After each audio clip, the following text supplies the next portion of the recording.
Ya, memang ada beberapa poin yang kita bisa catat dengan apa yang dikatakan Pak Ahok. Satu, bahwa dia terkait-kaget ternyata data yang dia punyai itu data yang dimiliki oleh Kejagung jauh lebih banyak dan jauh lebih komplit. Ya tentunya ya itu sudah pasti karena Kejaksaan Agung dalam menetapkan seseorang atau 9 tersangka ini sudah mempunyai alat bukti yang cukup, yang lebih dari cukup, lebih dari 2 saya akan mengatakan. Dan oleh karena itu kita melihat apa yang diterangkan, yang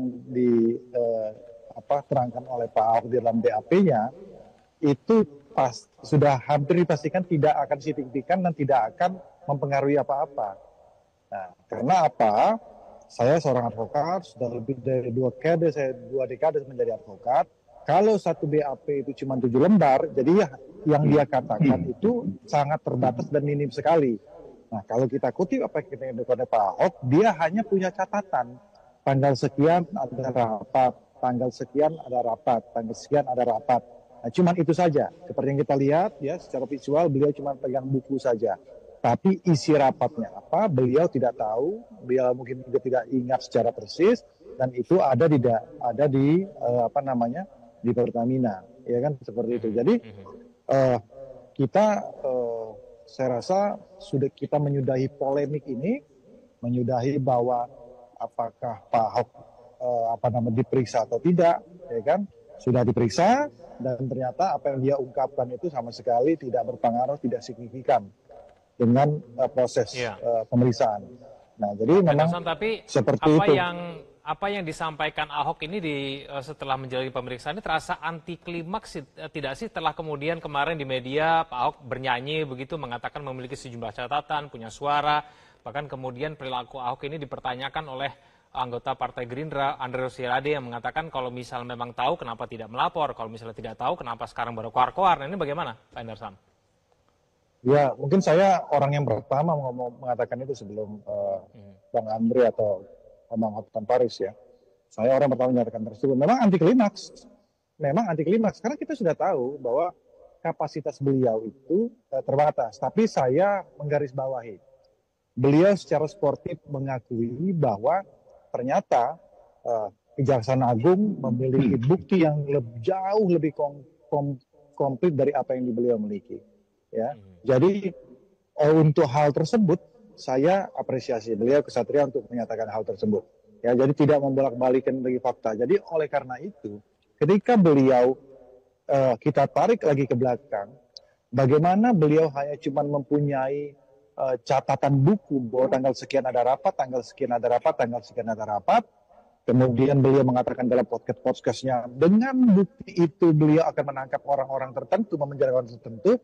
Ini kan jadi nggak nyambung, jadi anti klimaks kan gitu kan jadinya. Nah itu yang kemudian dikritisi oleh beberapa pihak.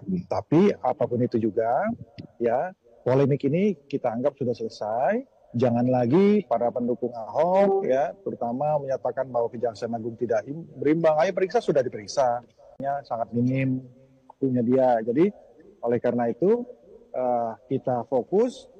Mudah-mudahan kasus ini kita akan kawal terus dan bisa saja akan ada tersangka-tersangka yang lain, ya bukan hanya di Patraniaga aja, Pertamina pada umumnya. Jadi yang berikutnya kita harus memberikan apresiasi kepada jajaran di RUT yang baru yang bekerja dalam jangka waktu 1 bulan dan 3 bulan sebelumnya menjadi komut, bisa membuka masalah ini tidak bisa dibuka di zaman Pak Ahok. Seperti itu. Ya, oke. Mas Eno, ini menjadi pertanyaan juga tidak sih bagi PDIP? Kemarin Pak Ahok berapi-api gitu menyampaikan memang ada sejumlah dugaan pelanggaran dalam tubuh Pertamina, lalu kemudian setelah diperiksa, tampaknya data yang dimiliki oleh Pak Ahok tidak cukup membantu Kejagung begitu. Ya, saya rasa pertama-tama Mas Kevin yang harus kita garis bawahi adalah bahwa hari ini sudah terjadi pemeriksaan kepada Pak Ahok sebagai saksi untuk dimintai keterangan terkait dengan kasus yang beliau saya rasa punya semacam tanggung jawab moral itu ya, untuk melihat bahwa hari ini ada public distrust luar biasa terhadap Pertamina, terhadap case yang beberapa waktu yang lalu sangat viral dan dirasakan dampaknya ke seluruh lapisan masyarakat. Lalu beliau bicara dan lain sebagainya. Dan dalam hari ini sudah kita lihat betapa sebenarnya Pak Ahok tidak omon-omon. Beliau datang menepati janjinya, diperiksa oleh kawan-kawan Kejaksaan Agung hingga 8 jam kurang lebih, dan menyampaikan dokumen-dokumen serta data yang sekiranya beliau tahu sebagai bagian dari Pertamina beberapa waktu yang lalu. Untuk hal itu saya rasa Pak Ahok sudah menunjukkan diri sebagai seorang politisi yang gentle. Tidak omong-omong, tidak hanya sekedar bicara di luar, tetapi pada saat dimintai keterangan, beliau memberikan keterangan sebagaimana yang beliau ketahui. Dalam hal ini saya rasa apapun itu, meskipun Pak Ahok tadi mengatakan bahwa data yang dimiliki oleh Kejagung itu jauh lebih lengkap, data yang dimiliki oleh Kejagung itu ternyata jauh lebih banyak, tetapi sebenarnya artinya kalau Kejagung memanggil Pak Ahok, itu kan sudah merupakan suatu bukti bahwa ada informasi-informasi tertentu yang sekiranya dibutuhkan Kejaksaan Agung untuk melengkapi perkara yang hari ini sedang didalami dan ditelusuri. Jadi apapun itu pasti ada kontribusi informasi, kontribusi tentang nama-nama orang atau apa perannya dan lain sebagainya yang diperlukan oleh Kejaksaan Agung kepada Pak Ahok. Kalau tidak ada itu kan nggak mungkin dipanggil oleh Kejagung hari ini hingga 8 jam untuk 8 orang bersaksi atas 8 orang itu. Kalau tidak ada data itu atau informasi yang dimiliki oleh Pak Ahok kira-kira tidak akan membantu dalam penuntasan kasus, saya rasa kan nggak mungkin dilakukan pemeriksaan itu hingga selama ini hari ini. Maka dari situ saya rasa sudah membuktikan bahwa Pak Ahok adalah seorang yang gentle, memberikan keterangan sebagaimana yang diperlukan, dan pada saat dipanggil juga memberikan data yang beliau miliki. Tentunya dalam kapasitas sebagai Komut Pertamina. Nah, kalau meruntut logika itu, Mas, harusnya sebetulnya kan yang dapat bicara jauh lebih detail terkait bagaimana operasional sehari-hari, bagaimana pengambilan keputusan strategis. Karena letaknya di dalam kasus ini ada di Patraniaga, maka sebetulnya yang lebih tahu harusnya kan Komisaris Pertamina Patraniaga. Oleh karena itu, kalau bicara Komut Pertamina, ya apa yang Pak Ahok tahu, ya itu yang disampaikan. Nah, sekilas kalau dari konferensi pers yang dinyatakan Pak Ahok barusan, saya rasa itu yang terjadi, dan kita bisa mengatakan dan mengapresiasi baik kepada Kejaksaan Agung maupun kepada Pak Ahok. Itu, Mas.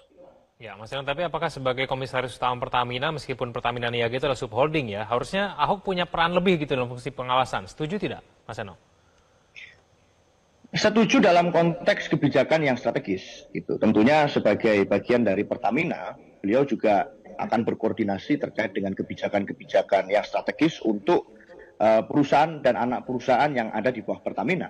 Tetapi kalau bicara operasional sehari-hari, detail tindak lanjut dari arahan-arahan yang disampaikan oleh Pertamina, ini logika dasar saja. Sebetulnya harusnya yang lebih detail dalam mengawasi itu kan Komisaris Patraniaga, yang tahu betul bagaimana tindak lanjutnya, yang mengerti betul bagaimana kerjasama bisnis dengan pihak A, B, C, D, E, itu Komisaris Patraniaga. Nah, sebagai yang mengawasi, Pak Ahok sudah memberikan sumbangsi dan kontribusinya, memberikan data yang